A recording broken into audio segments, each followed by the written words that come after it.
Sir ఎలా ఉంది sir cinema? నాకైతే నచ్చిందన్న సినిమా రాజధాని ఫైల్స్. ఎందుకంటే జనాలకి, అమరావతి ప్రేక్షకులకి, ఆ రైతులకి వాళ్ళకి జరిగిన నష్టాన్ని చూపించారు. 60% వరకు నిజం ఉంది, 40% వాళ్ళు ఫిక్షనల్గా తీసుకుని ఆ ప్రశాంత్ కిషోర్ క్యారెక్టర్ కానీ, కొడాలి నాని క్యారెక్టర్ కానీ, కొంచెం అండ్ విజయసాయిరెడ్డి గారి క్యారెక్టర్ కానీ మరీ ఉన్నారు. వాళ్ళలో క్రూరత్వం ఉంది, మొత్తం అంతా అదే రౌడీ రాజకీయమే వాళ్ళదంతా. కానీ అంతలాగా చూపించి ఉండకూడదు, వాళ్ళని చంపే క్యారెక్టర్ లాగా చూపించకూడదు అనేది నా ఫీలింగ్. బట్ సినిమా రైతుల కోసం తీసిన సినిమా అండ్ రాజధాని కోసం, మెయిన్గా రాజధాని లేని రాష్ట్రంగా ఆంధ్ర రాష్ట్రాన్ని మార్చేశారు ఈ రోజున. సో రాజధాని ఉండాలి, రాష్ట్రానికి రాజధాని లేకపోతే ఎట్లా? ఆ రాజధాని లేని రాష్ట్రంగా చేయడం అనేది చాలా తప్పు. అండ్ ఆయన అలాగే బుర్ర లేని వ్యక్తిలాగా ఆలోచించారు జగన్ ప్రభుత్వం అనేది నాకు క్లియర్గా అర్థమైంది. సినిమాలో మనకి 4 రాజధానులు అని చెప్పారు, కొంచెం సినిమా కోసం మార్చుకున్నారు. 3 రాజధానులు ప్రతిపాదించాడు. 3 రాజధానులు ప్రతిపాదించడానికి నిజంగా నీకు బుర్ర ఉందా? సౌత్ ఆఫ్రికా వాళ్ళు ఇప్పుడు పడుతున్న కష్టం చూస్తున్నాం. 3 రాజధానులు ఉండి వాళ్ళు ఎంత ఇబ్బంది పడుతున్నారో.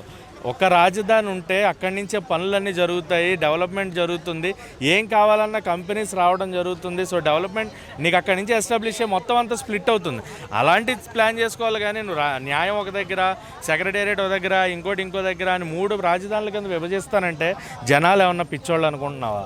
అలాగే నోటుకు ఓటు, నోటేస్తే డబ్బులు ఇచ్చేస్తే జనాలు ఓట్లు వేసేస్తారు అనుకుంటున్నావా? మారారు జనాలు, ఆలోచనలు మారింది, చదువుకుంటున్నారు, ఆలోచిస్తున్నారు. డబ్బు ఇస్తే నువ్వు డబ్బు ఇచ్చిన డబ్బుల్ని అవసరాలకు వాడుకున్నా నాయకుడికి మాత్రమే ఓటేయడానికి రెడీగా ఉన్నారు. బట్ సినిమా చూసి ఇంపాక్ట్ అయ్యి ఓట్లు వేయొద్దు. ఎవరికైనా చెప్పేది అదే, మొన్న చెప్పాను, ఇప్పుడు చెప్తున్నా. సినిమా చూసి ఇంపాక్ట్ అయ్యి ఓట్లు వేయొద్దు. సినిమాగానే చూడండి, జరిగిన వాస్తవాలను తెలుసుకోండి. కానీ మంచి నాయకుడు ఎవరు, వాళ్ళ మేనిఫెస్టో ఏంటి, వాడు మనకు వస్తే మనకేం చేస్తాడు, ఒక ఛాన్స్ అడిగాడు కదా అని ఛాన్స్ ఇచ్చేసాడు, నెత్తి మీద కూర్చోబెట్టుకుంటే 5 ఏళ్ళు రాజధాని లేకుండా చేసాడు. అలాంటి నాయకుడు కావాలా? లేదంటే ఒక మంచి చేస్తాను, ప్రజల కోసం ఆలోచిస్తాను, జరిగిన వాస్తవాలను బయట పెడతాను, ప్రశ్నిస్తాను, ఖచ్చితంగా నేను గవర్నమెంట్ ఫామ్ చేసినా లేదంటే అపోజిషన్లో ఉన్నా కూడా నేను ప్రశ్నించే తీరుతాను అనే నాయకుడు కావాలా అనేది ఆలోచించుకొని ఓటేసేటప్పుడు నాయకుడికి ఓటేయండి, రాజకీయ నాయకుడికి కాదు. రాజకీయ నాయకుడు జగన్, నాయకుడు ఎవరు అనేది నేను చెప్పను. ఎందుకంటే నాయకుడు ఎలా ఉండాలి, నాయకుడు లక్షణాలు ఏంటి అనేది ప్రజలకి తెలుసు. సో ప్రజలు ఓట్లు వేసేటప్పుడు మటుకు సినిమాలతో ఇన్ఫ్లుయెన్స్ అయ్యి చూపించే సినిమాలు ఎలక్షన్స్ ముందు కావాలని రిలీజ్ చేస్తూ ఉంటారు. సినిమాలు బట్టి ఓట్లు వేయకండి, నిజాన్ని తెలుసుకొని, నిజం ఏంటి అనేది తెలుసుకొని. అలాగే మీ పేరెంట్స్ ఇన్ఫ్లుయెన్స్ చేస్తూ ఉంటారు. మన తాతల నుంచి టీడీపీకి వేస్తున్నాం, మన తాతల నుంచి వైసీపీకి వేస్తున్నాం. రాజశేఖర రెడ్డి గారు మన కుటుంబానికి ఎంత చేశారు? రాజశేఖర రెడ్డి గారు చేశారేమో, జగన్ నెత్తి మీద టోపీలు పెట్టడంలో ముందున్నాడు.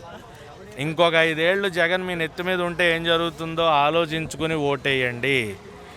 ₹1 తిన్నా వచ్చిన ₹10లో 9 రూపాయలు పంచే నాయకుడికి కావాలి. అంతేగాని మొత్తం ₹10కి ₹15 ఎక్కడి నుంచైనా పక్క నుంచి లాక్కొచ్చి తినే నాయకుడు కాదు జగన్. అలాంటి నాయకుడే నా దృష్టిలో మటుకు. ఇంకొక 5 ఏళ్ళు ఆంధ్ర గనక జగన్ చేతిలో ఉంటే ఆంధ్రాని పక్క దేశానికి అమ్మేసుకోవచ్చు, మధ్యలో నుంచి అలా మొక్క తీసేసి. సో ఆలోచించుకొని ఓటేయాల్సిందిగా కోరుకుంటున్నాం. అంతేగాని సినిమాలు చూసి మటుకు ఓట్లు వేయకండి. స్టోరీ అయితే అది అందరికీ తెలియదు, మీడియాలో ఆల్రెడీ డ్రాప్ చేస్తారన్నారు కదా, అందులో మీడియాలో అప్పుడు చూపించలేదు కదా. ఈ సినిమా ద్వారా చాలా తెలిసాయి, కానీ అది చెప్పేంత దమ్ము ధైర్యం అయితే ఎవరు ఉన్న వాళ్ళ దగ్గర మాట్లాడాలి. మన పవన్ కళ్యాణ్ ఏం లేరండి, ఓన్లీ రాజధాని రైతుల గురించే చెప్పారన్న. ఒక మన మనిషికి గుండె అనేది ఎంత ఇంపార్టెంటో, రాష్ట్రానికి రాజధాని అనేది అంత ఇంపార్టెంటో. రాజధాని అనేది ఆ సినిమాలో బాగా చూపించారు. తండ్రి అనేవాడు ఒక్కడే ఉండాలి, కానీ అలాగ ఉండాలో 3-4 ఉంటే తండ్రులు ఉంటే బాగోదు కదా.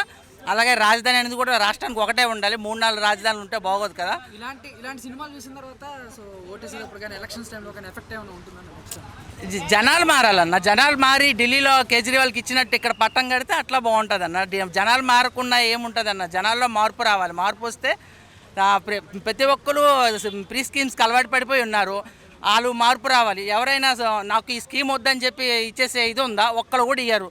ప్రీ స్కీమ్స్ ప్రతి ఒక్కరు తీసుకొని ఉంటారు, తీసుకున్నప్పుడు మాట్లాడకూడదు. ఆ ప్రీ స్కీమ్స్ తీసుకోవడం మానేసి రిటర్న్ ఇచ్చేసి మా రాష్ట్రాన్ని డెవలప్ చేయండి అని అడగండి ఈ ఓటేసేటప్పుడు. ఇక్కడ ట్రైలర్లో గుడివాడ క్యాసినో అని గొడ్డల సీన్స్ అది ఒక ఐటమ్ సాంగ్లో మాత్రమే చూపించారు. అది మొత్తం సినిమా మొత్తం కాదు, ఒక క్యాసినో గుడివాడ అనే స్కీమ్ని ఒక ఐటమ్ సాంగ్లో మాత్రమే చూపించారు అంతే. గొడ్డల సీన్ కూడా చూపించారు, అది అంత ఒక లాస్ట్ క్లైమాక్స్లో చూపించారనమాట. సో హైలైట్ సీన్స్ ఏంటి అమరావతి రాజధాని ఫైల్స్? హైలైట్స్ అంటే సినిమా చూసిన తర్వాత మనకి ఎంత జరుగుతుందా, మనకు ప్రతి ఒక్కరూ ఒక రాష్ట్రం అనేది రాజధాని అనేది అవసరమే కదా, ఆ రాజధాని కంపల్సరీగా కావాలని సినిమాలో బాగా చూపించారు.